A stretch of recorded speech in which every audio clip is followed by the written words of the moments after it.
Felipe, obrigado pela excelente e articulada exposição. Daniel, agora você tem a difícil tarefa de reduzir o nosso nível de inveja. Em quanto tempo? 5 minutos? É? Em 5 minutos? Não, você tem um pouquinho mais, porque a inveja é grande, então eu vou conceder um pouco mais de tempo. 10 minutos? Tranquilo. Bom, primeiro, boa noite a todos e a todas. Dizer que o Sérgio, quando jogava bola comigo na USP, há quase 50 anos atrás, ele enxergava, né? Pelo menos enxergava a bola, né? A gente jogava bastante bola na USP, mas faz bastante tempo, né, Sérgio? Bom, agradecer muito o convite e dizer que estou muito feliz de estar aqui já a segunda vez e virei quantas forem convidado. Dizer que foi uma belíssima exposição do Luiz Felipe, e eu diria que a sua exposição rende muitas e muitas discussões muito interessantes, porque o exemplo de Portugal, eu acompanho o exemplo do Simplex há mais de uma década, da Loja Cidadão, já fui visitar, é um exemplo para o Brasil maravilhoso, até porque a gente tem a mania de dizer que boa parte da culpa da nossa burocracia vem de Portugal, e eu sempre falo, Portugal já se modernizou bastante, muito mais, e é um tremendo exemplo para o Brasil atualmente. Bom, são muitos os temas e eu vou tentar, o mais breve possível, polemizar e colocar alguns problemas que a gente vê aqui no Brasil e puxando um pouco mais a sardinha para a questão municipal, apesar de ter trabalhado no governo do Estado e no governo federal, e a gente vê de tempos em tempos, Saúde, tentativas de desburocratização, de simplificação, de modernização administrativa, como foi, inclusive, na ditadura militar. A gente tinha o Ministério da Desburocratização, o ministro Hélio Beltrão, com medidas interessantes, importantes na época, isso de 1979 até 82. A gente teve um livrinho que é muito interessante, que eu uso sempre, que eram Princípios da Desburocratização. Lá tinha um texto que chama Shopping Center de Serviços Públicos, que é um pouco a base do Poupa Tempo, da Loja Cidadão, mostra que de tempos em tempos, a gente tinha nessa época o atestado de vida, não sei se vocês lembram, né? E tempos em tempos parece, né, o eterno retorno. No Brasil a gente simplifica as coisas e as coisas retomam. Agora o governo federal fez uma medida interessante, uma medida provisória de simplificação para empresários, mas é um tremendo desafio nosso, como é que a gente consegue, de fato, simplificar a vida das pessoas, que é disso que se trata. Eu concordo inteiramente com o Luiz. Hoje nós temos tecnologia para muita coisa. Como ele falou, inteligência artificial, internet das coisas, blockchain e vários outros. O grande desafio é como usar essa tecnologia. Então, esse é o primeiro ponto. E lembrando sempre que tecnologia é meio, né? O objetivo é melhorar a qualidade de vida das pessoas usando tecnologia para isso. E nem sempre a gente precisa usar tecnologia. Muitas vezes a gente tem uma mania de achar que tudo é tecnologia, quando a gente pode, muitas vezes, simplificar procedimentos para que, com isso, a gente possa melhorar o serviço público, né? Aliás, algumas vezes a gente faz ao contrário, a gente cria riscos de ter uma espécie de e-burocracia, porque antes de informatizar, nem sempre a gente revê processos, nem sempre a gente rediscute aonde a gente quer chegar e simplesmente diz, não, mas vamos informatizar tudo e com isso a gente resolve o problema. Não resolve, né? Isso muitas vezes piora o problema. Então, esse é um problema importante. Um outro problema que eu quero polemizar é a questão, no Brasil, a gente tem, Luiz, uma questão fundamental que é a inclusão digital.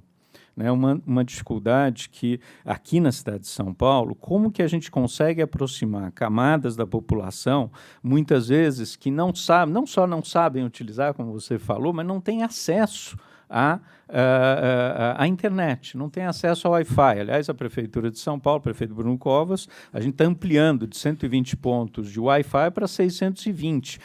E a gente precisa fazer mais, inclusive, do que isso. Mas esse é um ponto muito importante que a gente já discutiu no outro seminário aqui, daquela vez com o pesquisador francês. Como diminuir... Dos problemas não se resolverem, do nosso ponto de vista, a gente pode continuar fazendo seminários e retomar o assunto. Como diminuir essas diferenças entre quem tem acesso e quem não tem. Como a gente envolver, a gente tem também os nossos telecentros, a gente tem uma tentativa de inclusão digital, mas isso é fundamental, porque senão também a gente começa a ter aqueles que têm acesso à tecnologia daqueles que não têm acesso à tecnologia. E isso não pode acontecer. Então, esse é um tremendo desafio aqui no Brasil que a gente precisa enfrentar também, junto com todos os outros que vocês já enfrentaram.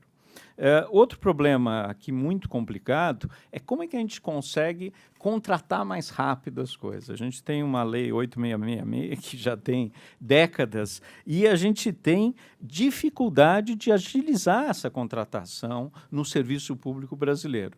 E a gente tem vários órgãos de controle que eu não vou aqui falar muito, mas algumas vezes mais atrapalham do que ajudam. É o Ministério Público, o Tribunal de Contas, é isso, é aquilo, ou seja, a gente muitas vezes fica paralisado para tentar inovar, e estamos inovando. Aliás, queria fazer um parênteses, um marketing aqui. Agora, às 7h30 a gente no Mob Lab, que é o nosso lab da prefeitura, nosso prefeito Bruno Covas vai lançar o Mob Lab Mais, que é justamente abrir o Mob Lab para outras áreas, não só de mobilidade e transporte, mas para várias áreas do serviço público, junto com as startups, para que a gente possa, de fato, como é que a gente faz para atrair gente à universidade, startups, empresários, para achar soluções para os graves problemas e grandes problemas que a gente tem na administração pública paulistana. Mas, voltando, como agilizar processo na administração pública brasileira? Esse é um tremendo desafio que a gente precisa dar conta. Outra questão, e aí eu acho que a gente pega no cerne da questão, no meu modo de entender, e aí o meu perfil de ser cientista social, antropólogo, que nem o Sérgio, é a tremenda... Antropólogo não, tá bom. É a nossa tremenda cultura burocrática, né? A gente tem uma cultura, muitas vezes, de não acreditar no cidadão até prova em contrário. A gente tem uma dificuldade tremenda, e a gente fez aqui na prefeitura, aliás, com tremendo apoio da Prodan, está aqui o Daniel, presidente da Prodan, que é o Empreenda Fácil, que é abrir empresas mais rápido. São Paulo levava, até 2017, mais de 100 dias para abrir uma empresa, né? E tinha que ir presencialmente, na junta comercial, na Receita Federal, na prefeitura. Hoje você abre uma empresa em até 5 dias. Como é que a gente fez isso? Serviços eletrônicos, desburocratização, autodeclaratório. Isso que eu acho mais interessante, é começar a acreditar no cidadão, no empresário, e depois ir fiscalizar. Mas a gente tem aqui a mania de pedir um monte de documentos antes, porque a gente acha que todo mundo é culpado, né? Todo mundo vai fazer alguma sacanagem. Então, essa cultura burocrática e criando dificuldades faz com que, isso eu falo há muitos anos, faz com que tenha os intermediários, tenha os despachantes, né? Tem o jeitinho brasileiro. Então, aí que entra a antropologia, a gente, né, o nosso Roberto da Mata, a dificuldade, como é que a gente faz para romper isso? Como é que a gente faz para rever esse tipo de coisa, que eu acho que, mais do que tecnologia, é o grande desafio, né? Eu vou dar um exemplo também, que a gente aqui na prefeitura colocou o Diário Oficial virtual, e os funcionários tiveram tremenda dificuldade nos primeiros dias. Eles estavam acostumados com o papel, essa coisa de não ter virtual. Como é que eu faço? Cadê o meu Diário Oficial? Gente que durante décadas viu isso. Então, está acostumado com algo. Então, como mudar um pouco isso? Não é simples. Outro ponto importante, e aí entra muito a tecnologia, a gente tem no Brasil silos, né? Eu brinco que a gente tem a Prefeitura Municipal da Saúde, a Prefeitura Municipal da Educação, a Prefeitura Municipal e assim por diante. Uma tremenda dificuldade de integração de bases de dados, né? E para isso é fundamental a gente rever sistema, um monte de coisa. O nosso legado é muito complexo, mas como é que a gente faz para começar a integrar isso? Porque aí sim a gente consegue usar aquilo que vocês fizeram, para não pedir documento de novo, não pedir informação de novo. Isso não é simples, mas isso é a ideia de um governo único. A gente trabalha com vários governos ao mesmo tempo, nas diversas, isso na mesma esfera. Imagina em diferentes esferas. E para um cidadão único. A gente muitas vezes acredita que o cidadão, agora ele está usando o serviço de transporte, então ele é desse jeito. É o mesmo cidadão que usa o serviço de saúde, que usa o serviço de educação, e muitas vezes a gente não considera isso. Bom, E aí, eu acho que aí são alguns temas fundamentais que a gente precisa. Simplificar, né, ou desburocratizar, pensar sempre na economia por um lado, mas olhar o atendimento ao cidadão, mais serviços eletrônicos, tudo isso é importantíssimo. Mas a gente precisa, como Portugal acho que fez, e fez bem, a ideia de um balcão único, que isso que nos interessa. Quando a gente montou o Poupa Tempo, e aliás tem um caso muito interessante, Sérgio, que eu preciso contar, isso já faz mais de 15 anos, e a gente tinha montado o Poupa Tempo, o saque da Bahia, e aí o pessoal da AMA, né, lá da agência, veio visitar o saque, o Poupa Tempo, adorou, gostou, montou a loja do cidadão, só que de uma forma ainda melhor, eu acho, porque é um balcão único, não é aquela ideia que você tem os serviços do RG, os serviços do Detran, da carteira, é integrado, é um funcionário que atende tudo, e depois vai para dentro, e dentro você divide para cada órgão. Mas o mais interessante disso é que eu estou lá em Minas um dia com o pessoal lá que em Minas chama UAI, que é a Unidade de Atendimento Integrado, é o Poupa Tempo, cada estado tem o seu, e aí eu estou vendo o Jornal Nacional, e no Jornal Nacional falam, Portugal acaba de lançar a loja do cidadão. E é fantástico, é um exemplo para o mundo. Olha o que eles fazem. Pá, pá, pá. O Brasil podia, né, se espelhar nesse exemplo e fazer algo parecido. Eu não aguentei, eu mandei uma cartinha para a TV Globo para dizer, é o nosso complexo de vira-lata, né? A gente tem uma tremenda, precisa olhar para o que Portugal fez para dizer, não, tem aqui, a gente fez, eles vieram ver o nosso e aí montaram o deles. Então, veja, é um caso, mas é um caso verdadeiro, que eu acho que é muito emblemático de como a gente funciona muitas vezes, Sérgio, e aí eu acho que a gente precisa trabalhar essa questão, né? Eu não vou me estender, são muitos os temas, e eu acho que a gente precisa, de fato, pensar depois outras coisas. Após implementar as melhorias, como a gente faz para dar continuidade? Como a gente faz para normatizar isso? Como a gente faz? Porque acho que o grande desafio hoje da gestão pública brasileira é um pouco isso. Você vê a questão dos viadutos, não tem gestão, não tem continuidade, não tem um trabalho contínuo. Isso independente da tecnologia ou não. Se a gente não tiver isso, a gente vira e mexe e vai voltar para os mesmos problemas.